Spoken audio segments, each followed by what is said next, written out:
એ ભિક્ષા માગી લાવતા હતા.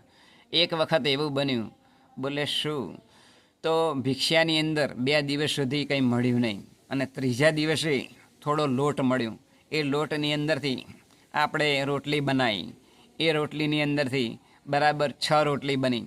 આપણે 2 દિવસના ભૂખ્યા હતા, આ ત્રીજો દિવસ હતો એટલે એ રોટલી 6 રોટલી બનાવી 6 ભાઈઓની અને જમવા માટે બેઠા.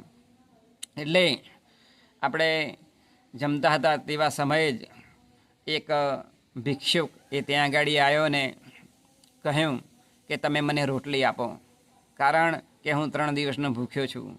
એટલે જે પહેલો ભાઈ હતો, એ જે પહેલો સાધુ મહાત્મા હતો કે જે પોતે એ રાખ ખાઈને જીવતો હતો, એ પ્રથમ ભાઈ હતો.